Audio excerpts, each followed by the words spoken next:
Hello everybody, welcome to Red Tool House. This drought that we've been having here in West Virginia all summer, which is record setting, it just keeps rearing its head on so many things that we're trying to do here on the homestead. And it's even complicated something we've done for years, and that's our pastured poultry and our chicken tractors. So come along, I'm going to show you what the drought's doing that's going to require us to kind of rethink how we do this last run this season.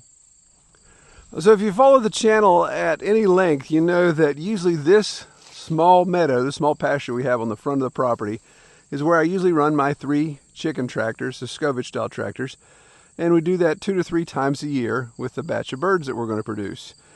No big deal, plenty of grass, everything's good to go here, and then we even have our stream, our main stream right here, that has a nice hole of water from which we draw with an electric pump using one of our solar generators to fill up their water every day. But with this epic drought where we've only had probably 4 or 5 inches total since mid-June, we have a bit of a chink in the armor, and let me show you what we've got over here. So this hole of water is usually about knee deep in this deepest spot, which would be right there.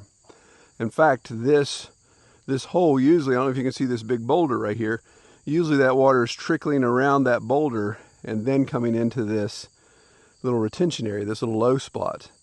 So it is way dry. I mean, there's probably only 4 inches of water in there. Very stagnant, very slimy, not the ideal thing to be pumping up to our chickens. So our reservoir is dry right now, and we're not anticipating any rain in the near future, at least enough to get the creek rolling again.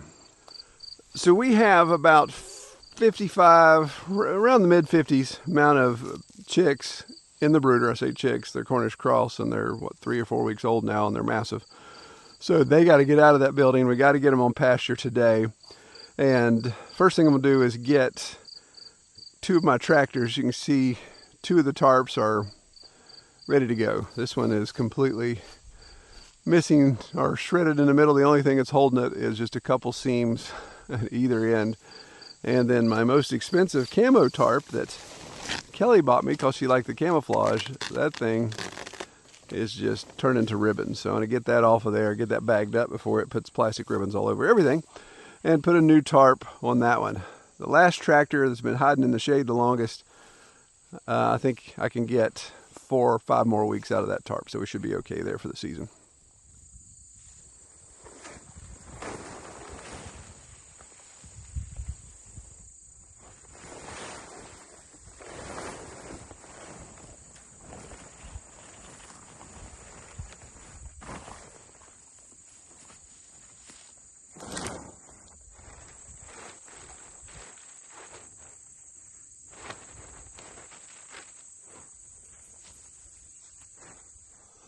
Okay, short sheeted him a little bit, but since we're out of the crazy heat of summer, I can leave this open a little bit, and we're going to have less than maximum birds in each.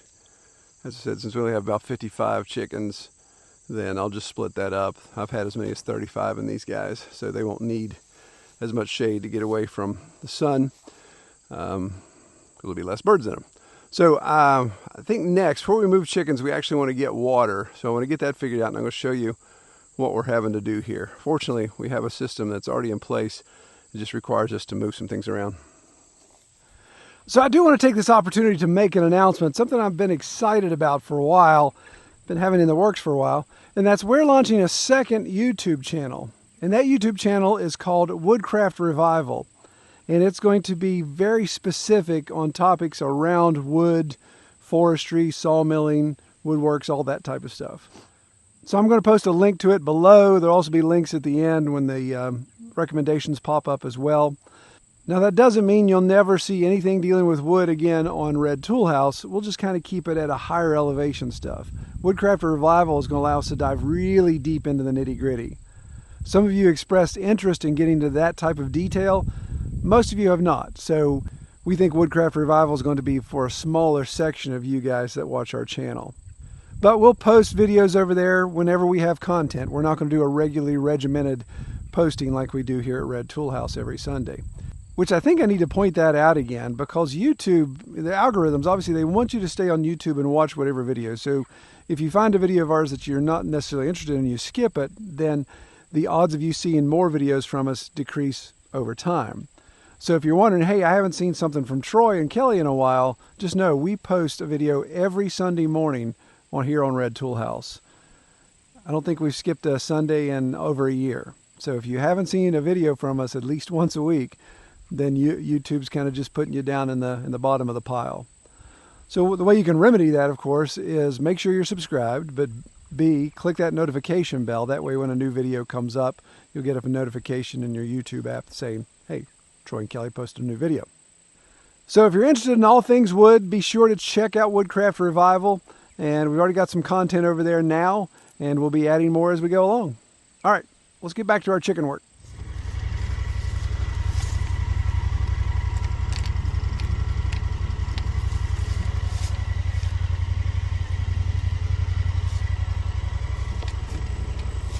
All right, so fortunately, I still have my water tank on the trailer here that I was using for the pigs. And we'll see if this is gonna make my side-by-side bottom out.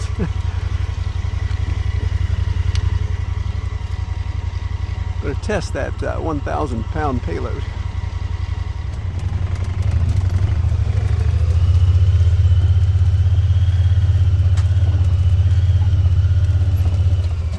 Pushing a little bit.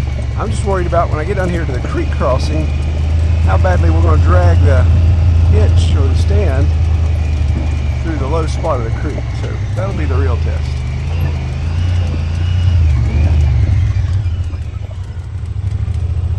All right, here we go.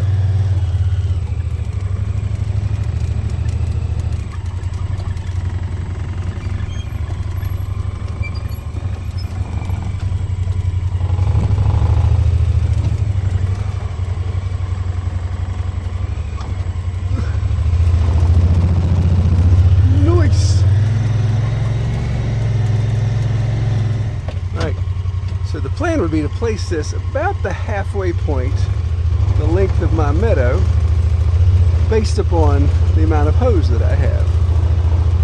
Now, the amount of water that the birds are going through is a little under 10 gallons a day. I'd estimate about 7 gallons right now.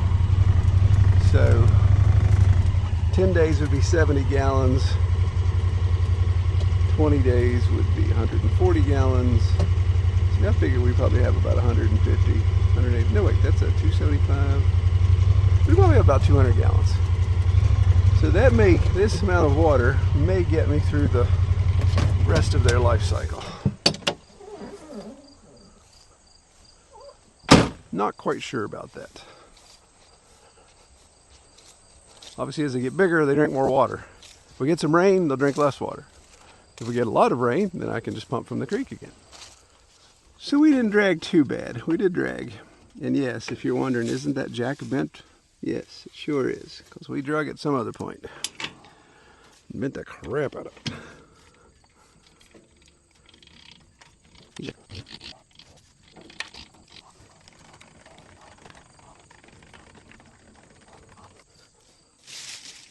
So let's see if I've overestimated the length of my hose. Had a nickel for every time I've done that. Crying out loud. So the downside to doing this, of course I guess it's no different than my daily routine, is that it does have to be a daily routine. So I will have to do this, big old nut. I have to do this every day.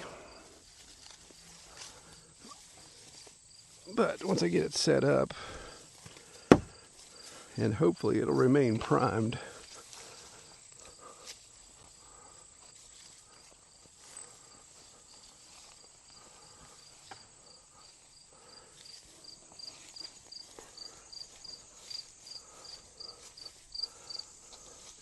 Oh man, who's your daddy? Perfect. So as I move the tractors this way back toward you guys, then there'll be plenty of hose. And actually, I've got the pump and the length of the hose from the pump, the other side of the pump, to the tank. So I've got probably another 10 feet to play with. So I have used this pump everywhere the last couple of years. I've used it at camp. I used it here. And other than the fact it's got a pretty heavy amp draw, see, it requires either a good generator or a decent size, mid-sized generator, or a decent size solar generator. Other than that, the thing works like a dream. You got to prime it. That's the only downside. I wish it was self-priming, but most of these pumps are not. So I think what I'm going to do for saving my back, instead of taking the solar generator out of the passenger seat of the side-by-side, we're going to hook an extension cord from the pump to the front seat. That's using your brain for once. Alright, so there's a priming cap I can take loose, or if I'm really good, I can pour it down the outlet. How good am I? How much water will I waste? Most of it.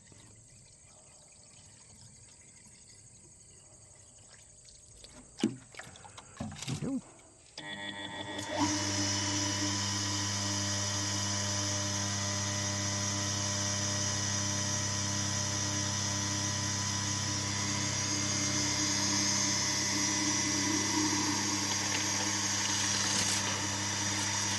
It's alive! And it's slimy!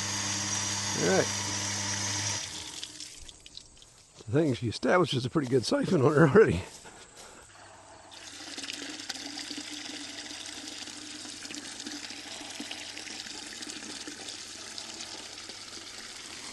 Probably should have set the pump on the ground so I'd have a little more length here.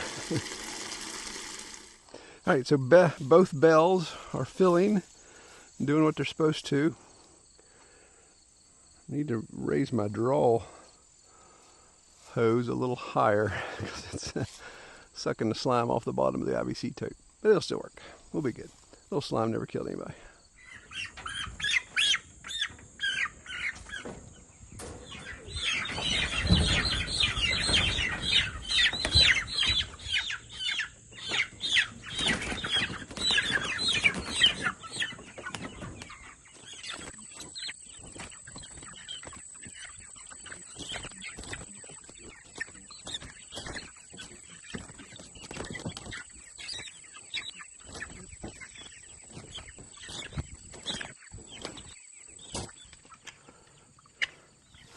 Okay, so that's 54 birds total, actually.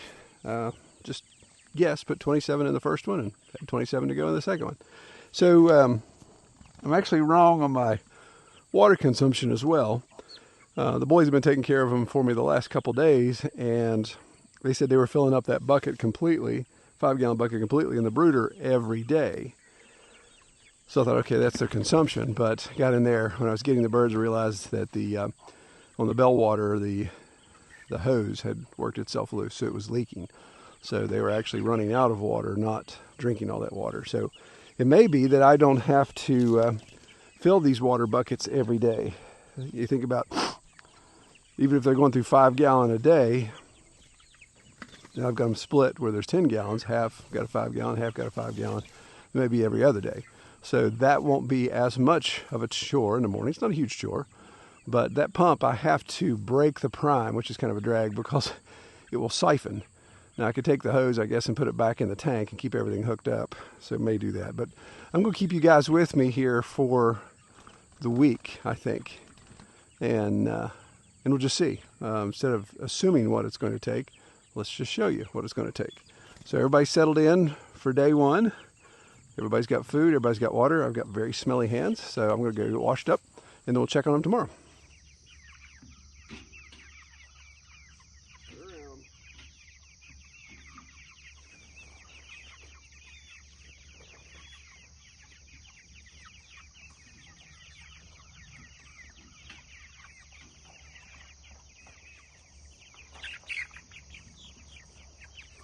Break.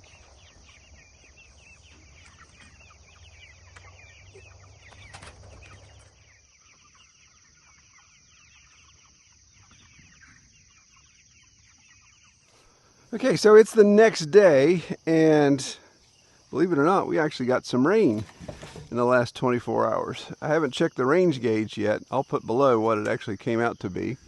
But I gotta say, it was nice to see it falling from the sky. Not enough to fill the creeks back up, but still pretty good. So this thing, if I keep doing this like this, this is going to be auto priming. In fact, a little too much priming. Get my order of operations here. So put my outlet on first before I put the inlet, because it's what's causing the siphon to happen.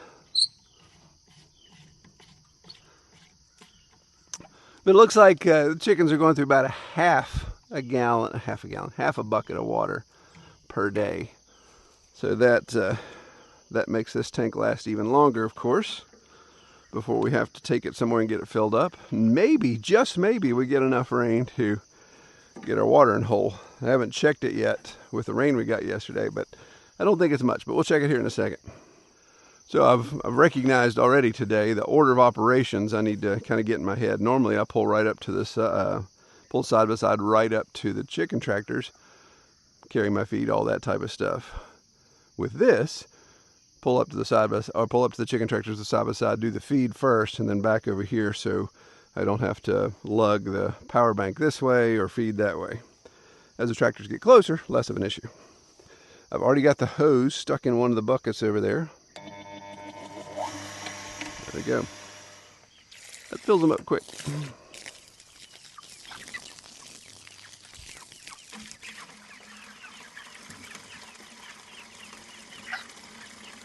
So I think what I can do, thinking about this out loud in my head, is just now, I didn't even want to grab you guys quick enough because I didn't want to waste the water. So I had to take my outlet out off first, so water was coming up through that.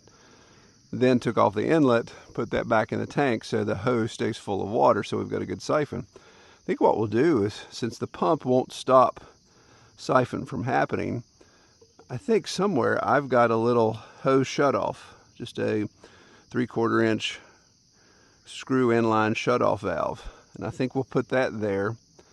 And if I'm correct, that should allow me to shut that off so the tank doesn't leak or the tank doesn't siphon. But when it's time to put it together, I can just turn it on. That water will just continue to flow into the pump and we'll continue with the siphon there. So I think that will make that less of a manual process, less water wastage as well. But we'll put that together, see if I can find it. And if I can find it, then it'll be tomorrow's update as well.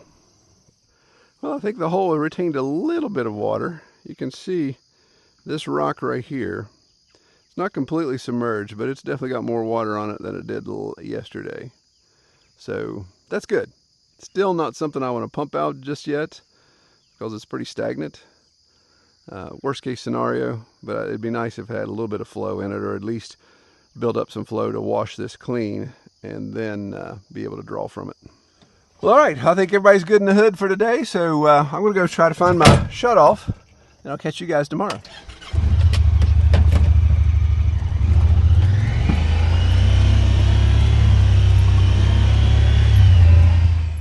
Okay, it's been several days now, and these 27 birds per tractor are going through a full 5-gallon bucket, and they're going through it quick. So that's a little bit more than what I'm used to. But I'm going to move them forward, take care of food, top off their water, and I'm going to hang out for a bit just to make sure, because they're kind of gang tackling the bell. We'll make sure they're not causing a lot of extra leakage, and maybe even top the water buckets off again if I notice there's not spillage or something that's dripping and leaking out and just running out. Also have some netting I'm going to put up. I'll show you guys that here in a second. But let me move them forward, and then we'll get them some more water and get it checked out. One issue I've always run into at the beginning of putting the chickens in a chicken tractor is they're scared of me and then the clanging feeder, so they run to the back of the tractor. And they stay at the back of the tractor until you end up getting a foot caught, just like that. So you gotta go nice and easy. And you'd think after getting your foot caught 15 times, you'd go the opposite direction. But no. You know, one thing that helps tremendously is bringing timber down. And I can point him to the back of the chicken tractor. So he'll go press his face against the back and he'll scare all the birds this way toward me. I just don't bring him down every time. Maybe I should. So I found my inline shutoff valve, but it was busted. So there you go. Story of my life, right? Don't know why I kept it, but I kept it. So we're just going to go with what I discovered yesterday is that if I just put the outlet on, outlet's on top, put the outlet on first, and then do inlet second, then it still has enough water to pull the siphon. Whew, that water is hot. My goodness, that water's hot. That's almost hard to touch. Now it helps if you turn the unit on.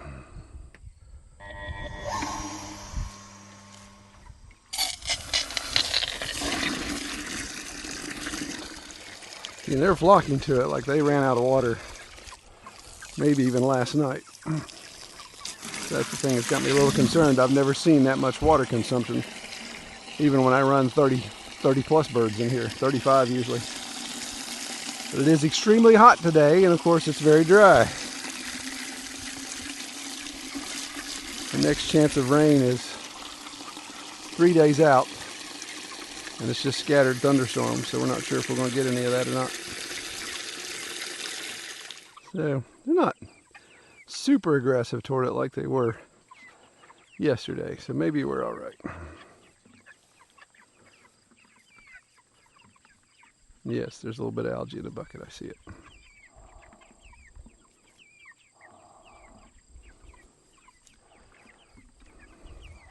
So with this drought, we have had an increase in predator pressure with the egg-laying chickens. In fact, I've had some very illustrious raccoons find a way to get through my netting and have taken out a couple of my birds. And then one day, the netting was unplugged. A storm had happened. It's more of a windstorm had happened. Blew down the netting. Blew down the energizer. Boys didn't realize that the energizer stopped working. I was out of town, so I guess the raccoon was kind of testing the fence every night because it just happened to be that one time it was down, and he got in there and killed one of my Australorps. So, with that extra pressure, I've never had to put netting around our chicken tractors and hadn't had issues with anybody digging under them unless I come to a low spot and the raccoon would just happen to be able to reach under there and grab a leg if the chicken was unexpecting it or unsuspected. So I've got this. This is Starkline. It looks like the poultry netting that we're all used to, but this is Starkline. They sent me this, and they're really kind of pushing heavy in the electric fence game, poultry netting game, and other livestock netting game. I've been really impressed with what I've seen so far, and I'll just show you the details as we put it together. But I'm going to make a oblong circle, more of a sphere, toward you guys. So when I go to move the tractors, I'm not moving the fence every day. Maybe get 2 or 3 days before I have to relocate the fence. So we'll see how that goes. I'm going to set this up, and then I'll detail some of the things for you.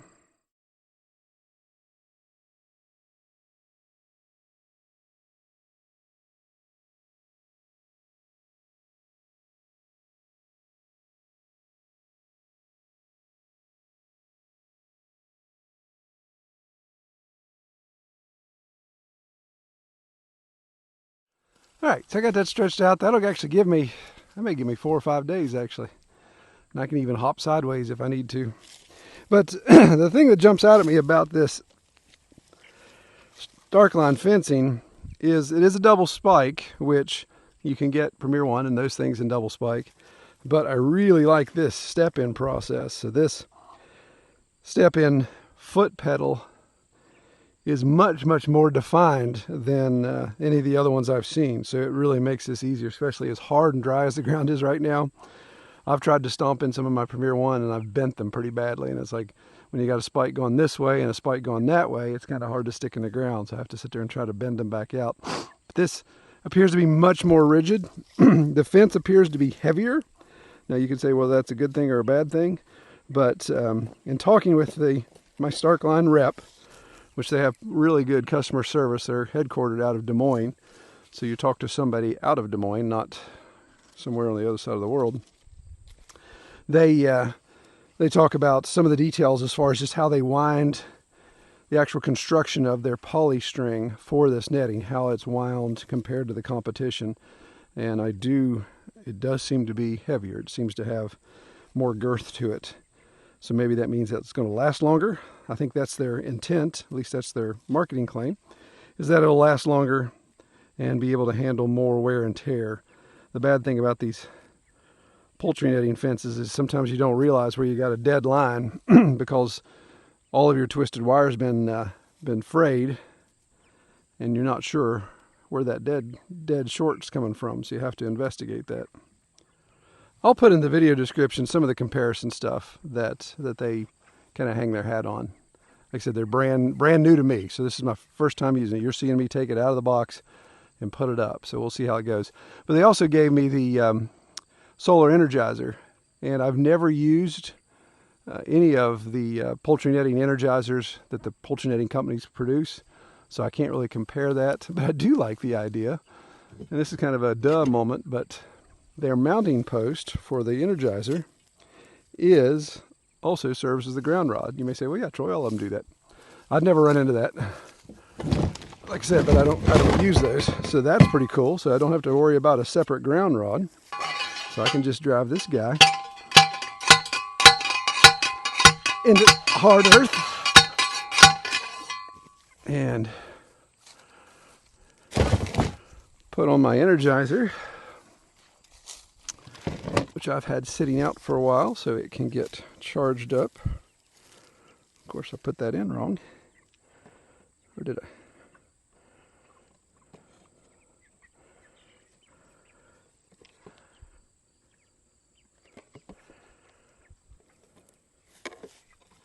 Negative Ghost Rider.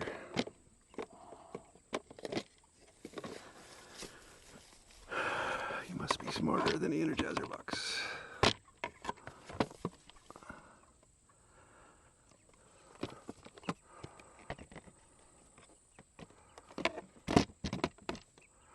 Yep, put it in backwards. Had a 50-50 chance. Right. My camera overheated, so I had to put you guys all the way back there in the shade, which you should enjoy that. But, so yeah, this is, as I was saying before the camera stopped working, this is a all-in-one kit. So it came with 167 feet, which I believe is, 100 meters of fencing. And the Energizer, the cables, the kit even came with a little tester. Came with some extra spikes, extra parts, those type of things. So all the things you need to do to make a repair. And there we go. And just an alligator clip to go to your hot. The ground wire, which I thought was pretty cool, like I said, is part of the ground rod. So I've just got that hooked up. They've got a nut and bolt there that ties all that together. And I'm just going to put the ground on it here. And what I'll do, I'll bring you closer here in a second after I get all this put together. Do some handheld shots there so you guys can see what we're talking about.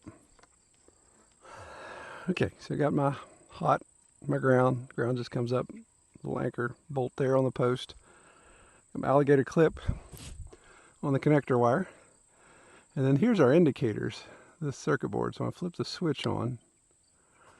Blue means that we are getting energy from the solar panel. Green means we are producing energy, energized the fence. And the indicator below that would be red. And if it was flashing, then it just lets you know that your battery's getting close to being dead, that you may need to take it off and charge it, or you actually have a catastrophic failure. But let me get the tester and let's see what's going on. All right, so let's give her a test. And let me kneel down and deer maneuver first. I'm going to use my tester. I like the digital readouts.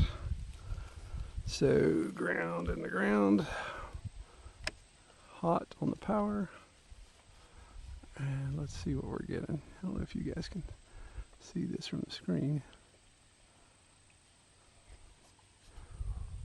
Oh, it helps if I turn it on to the on position.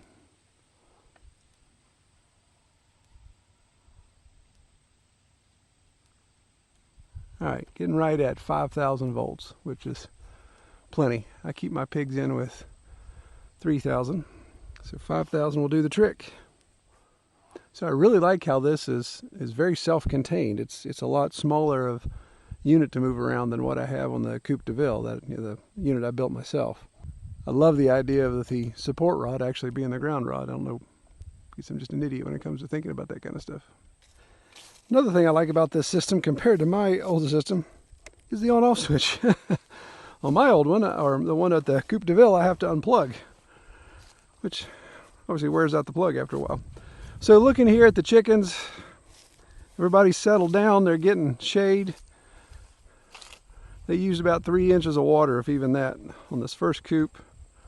Yeah, 3 inches of water on the other one. So it doesn't look like anything's leaking. All right, so I think this setup is really going to help us manage our record-setting drought that we're experiencing right now in West Virginia. Our water tank, we may have to fill it up one more time. Chickens have about 3 to 4 more weeks in their life cycle. Really just depends on when we can find time to get them processed. The electric fence is going to help with that increased predator pressure, since things in the woods aren't normal right now with this drought. It's bringing a lot of the woodland creatures in, and I think that's going to allow us to get there. I've got plenty of water in my other rain catchment totes, so if this one's empty, I'll just trailer it out, fill it up, bring it back, and park it. But should only have to fill it up one more time if we don't get any rain at all in the next 4 weeks. Well, I'm going to put a link below to the Starkline fence. It's affiliate link, so if you do any transaction with him and use that link, then we get a small commission. Appreciate that. That helps the channel. And I pray you all have a great week, and thank you so much for watching. Take care.